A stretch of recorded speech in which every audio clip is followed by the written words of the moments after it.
Hi kids, on request of Manav, Mashelkar and Khushi, A Thing of Beauty is a Joy Forever.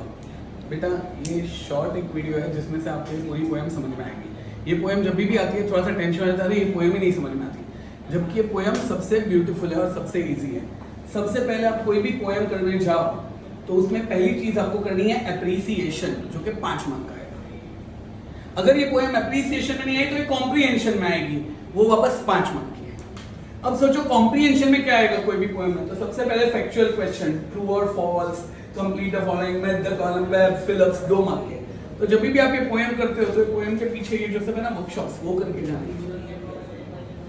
उसके बाद दूसरा complex factual, जिसके answer एक जगह नहीं होंगे मगर एक से ज्यादा जगह आपको मिलेंगे। और तीसरा पोएटिक डिवाइस, जिसमें rhyme scheme, imagery, Tom and Jerry नहीं, वो सब। पहले ये पोएम के बारे में बोल दूं, a thing of beauty is a joy for ever. A thing of beauty is a joy for ever. ये जॉन कीट्स एक इंग्लिश पोएट है, उनकी पोएम है। इसका एप्रिसिएशन पहले लर्न कर लो कि thing of beauty is a joy forever is the first stanza of a bigger poem Endymion. बोलो मेरे साथ, A Thing of Beauty is the first stanza of a bigger poem, Endymion. ये एंडिमियन क्या था? एक ग्रीक माइथोलॉजी थी जो कहानी में लेक्चर में बता सकता हूँ। फिलहाल के लिए एग्जाम पॉइंट ऑफ व्यू हम लोग थोड़ा सा स्पीड पे जाएंगे और ये आप घड़ी घड़ी सुनते रहेंगे तो आपको क्लियर हो जाएगा। बराबर? अब तक बेटा आप समझ चुके हैं कि जब भी हम एक पोएम करें एप्रिसिएशन करना है, कॉम्प्रिहेंशन करना है, सिंपल, कॉम्प्लेक्स और पोएटिक डिवाइस। ये करते हैं, इसमें बाकी बहुत कुछ आ जाता है। फिर मैं आपको पोएम का अर्थ समझा दूंगा और फिर आप टेक्स्ट बुक बैक कॉम्प्रिहेंशन कर लेना, काम हो गया। तो ध्यान से सुनिए। A Thing of Beauty is a Joy Forever is the first stanza of the bigger poem, नाम है Endymion, which is based on Greek mythology. Mythology stories handed down from ancestors which may not be true. It is written by John Keats. याद रखना John Keats, K-E-A-T-S, Keats है मतलब की art से नाम है, ऐसे ही जस्ट स्पेलिंग याद रखने के लिए। A major romantic poet, मानो वो तो याद रहेगा, romantic poet, who is known for his love, बेटा आगे सुनो, of nature and beauty, प्राकृतिक। दूसरा, the first line has become proverbial. आज first line, a thing of beauty is a joy forever, यानी कि सुंदरता हमेशा हमें प्रसन्न करती है। ये सुंदर सुंदर बच्चों को देख के मेरे चेहरे पे हमेशा स्माइल आती है और मैं बोलता हूँ, how are you feeling today? Happy. So the first line has become proverbial. An epigram, sir ये कितना ग्राम है? 100 ग्राम, 200 ग्राम, 500 ग्राम? नहीं। जब पोएम की कोई ऐसी लाइन हो जो कि क्लीशे, एक डायलॉग बन जाए, जो डर गया सो मर गया वैसा, तो उसको हम एपिग्राम बोलते हैं। Short witty statement giving the universal truth has been used by. Sir इतना तो लर्न हो गया। First stanza of the bigger poem Endymion. Sir भूल गए तो मत लिखो। It's first stanza of a beautiful Greek poem, बराबर, written by John Keats. Johnny भाई को याद रखना, जॉनी में से वाई गायब है, और K-E-A-T-S, कीट्स। हाँ सर, जॉन के ईट्स, जैसे भी आता है वैसे, बराबर। A major romantic poet is known for his love of nature and beauty. First line has become proverbial. An epigram, a short, witty यानी कि clever and comedy. Statement, यहाँ पे comedy नहीं है, यहाँ पे witty, short and clever. Statement giving a universal truth has been used in it. Poem is written in rhyming couplets. Sir कौन सा कप और प्लेट? नहीं, जब राइम स्कीम अपना AABB, लाल टमाटर बड़े मजेदार, टमाटर मजेदार, हाँ टमाटर बड़े टर्टर, तो ये जो होता है तो इसको हम AABB पैटर्न बोलते हैं।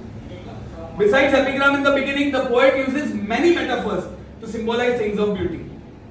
He uses simple sheep to symbolize humans. Metaphors such as flowery band and endless fountain highlight beauty as a source of continuous happiness. Symbolism presents beauty as a spiritual nourishment. और जो 2-4 figure of speech है वो भी आप डाल सकते हो अंदर। All these figure of speech are used to enhance the flavor of the poem. The poet uses rich imagery to describe the beauty of nature. So, sir, what is imagery? Tom and Jerry का भाई? No. Imagery यानी कि ऐसी lines जो पढ़ के चीजें सीधे हमारे सामने आ जाए, बराबर।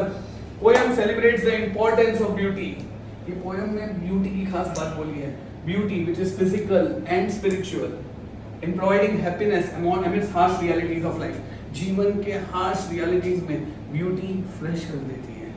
हाँ सर, एग्जाम में reels, बेटा reels अभी beauty नहीं है, अभी beauty क्या है? Quotes, बराबर, beauty can be found everywhere.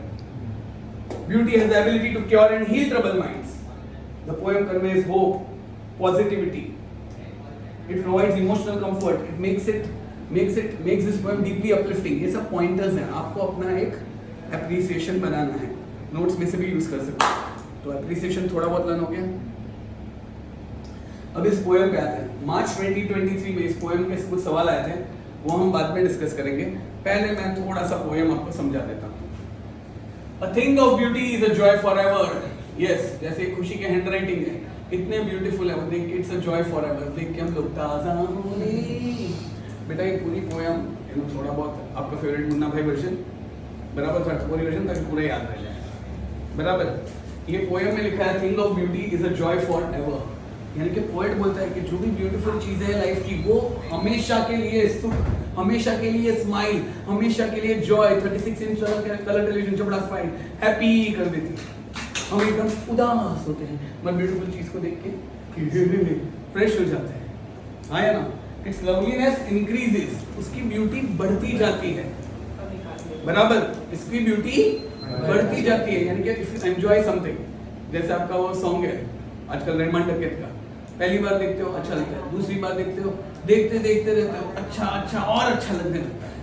मगर वो अभी नहीं देखने का, अभी कोट सुनने के. Time the bad news is time flies away, good news is you are the pilot. Quote पढ़ते जाते हो, बाय हार्ट करते जाते हो, अच्छे लगते जाते हैं.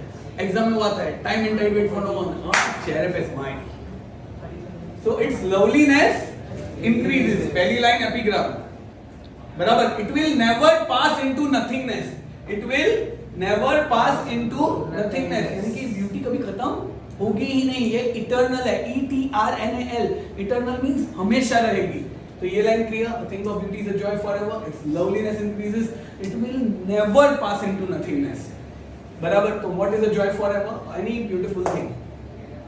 Its loveliness increases. Never pass into nothingness. Never nothingness. Tautology. ये जो ब्यूटीफुल चीजें हैं, हर एक के लाइफ में ब्यूटीफुल चीजें होती हैं. मेरे लाइफ में मेरे स्टूडेंट्स, इनके साथ के मोमेंट्स, ग्रेजुएशन डे याद आ रहा है सर, तो इनके फोटोज देखते जाते हैं और अच्छा लगता है.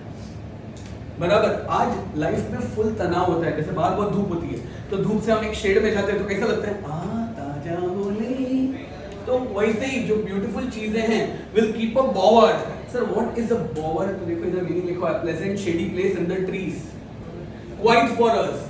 शांति से मस्त ट्री के नीचे आप बैठे हुए, शांति. पहले धूप, ट्री के नीचे में शांति, वैसे लाइफ की धूप, एग्जाम्स, और उसके बाद बोवर क्या होगा, छुट्टी. तो the beautiful thing will keep a बोवर quite for us and a slip full of dreams. आया ना. मराठी का पेपर कंप्लीट हुआ, क्या नींद आया, फुल ऑफ ब्यूटीफुल ड्रीम्स. अभी लाइफ में मराठी टच नहीं करने की. I mean to say, those beautiful dreams, superb dreams, health, मस्त कराटे वाला sleep, and quiet breathing. Sorry, कराटे कम करो. That means that जो beautiful चीजें हैं, they provide us with the happiness which is provided by a shade. बराबर, given under scorching sun. The shade which blesses us with a sleep which is full of dreams, health, and quiet breathing. So all the beautiful things are just like that shade. They give us the same type of happiness. समझ में आया?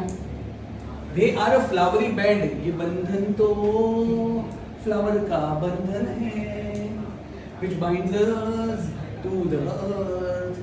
ये वही beautiful चीजें हैं जिनके कारण हमें जीवन से विरक्ति, बोरियत नहीं होती है, जो हमें जीवन से बांध के रखती है. आया ना. आपके mom and dad, they are so beautiful, not at the time of exams but still. आया ना. तो वो आपको इस वर्ल्ड से बांध के रखते हैं. Your friends, are you getting it? Spite, ये इन स्पाइट की देखो, स्पाइट लिया है to be in tune with the rhyming couplets. Of despondence, in spite of despair, यानी कि लाइफ में सॉलिड गमी गम है, फेविकॉल गम है. तो इन spite of all these despondence means despair, loss of hope. अब यहाँ पे बहुत सारी बुरी चीजों की बात की हुई है और फिर बाद में बहुत सारी अच्छी चीजों की बात की हुई है कि ये सब बुरी चीजें, फिर भी ये सब अच्छी चीजें हैं. ये बुरी चीजों के कारण हम लोग दुखी हो जाते हैं, ये अच्छी चीजों के कारण जो ब्यूटी है हम खुश हो जाते हैं. तो ये बुरी चीजें क्या है? सबसे पहला इनह्यूमन मींस नॉट ह्यूमन, एकदम devilish. Dear scarcity of noble natures, यानी कि अच्छे नेचर है ही नहीं, अच्छे लोग रहे ही नहीं, है ना? भेदभाव मत देखना, लाइक अच्छा लोग और क्या, इन अदर वर्ड्स आप जैसे अच्छे लोग भी रहे ही नहीं। सर कितना फेंकते हैं तो जान दो। Of the gloomy days sorrowful days, आया ना? अपना बैड लक ही खराब है, कितने सॉरोफुल डेज हैं। Unhealthy and over darken ways made for our searching, यानी कि हमारी अंतरात्मा को ढूंढने के लिए जो अनहेल्दी और ओवर डार्कन वेज, वो भूता बाबा होते हैं, जीवन क्या है बेटा, ये करो वो करो सुपरस्टिशंस और वो सब। आज जब समाज में ये सब देखते हैं, इन स्पाइट ऑफ ऑल, इन सब चीजों के कारण हमारा जो उत्साह है उस पर एक पाल मतलब पाल नो, पाल का मतलब होता है कफन। हमारे उत्साह पे एक कफन चढ़ चुका है। कफन यानी कि कोई गुजर जाता है तो उस पे ऐसे हम लोग चढ़ाते हैं ना, वो कफन। सर डेमो दो, नालायक को डेमो मत मांगो। तो इन अदर वर्ड्स आज एक टाइप का कफन चढ़ जाता है, हमारा उत्साह पूरा खत्म ही हो जाता है, हम लोग एकदम उदास हो जाते हैं। लेकिन जब भी कोई ब्यूटीफुल चीज देखते हैं, एनीथिंग ब्यूटीफुल, मानव को या एनीथिंग ब्यूटीफुल, आपके मेरे ड्राइंग को, तो ऐसी कोई ब्यूटीफुल चीजें देखते हैं तो इस उत्साह पे से ये कफन हट जाता है। बराबर, in spite of all this some shape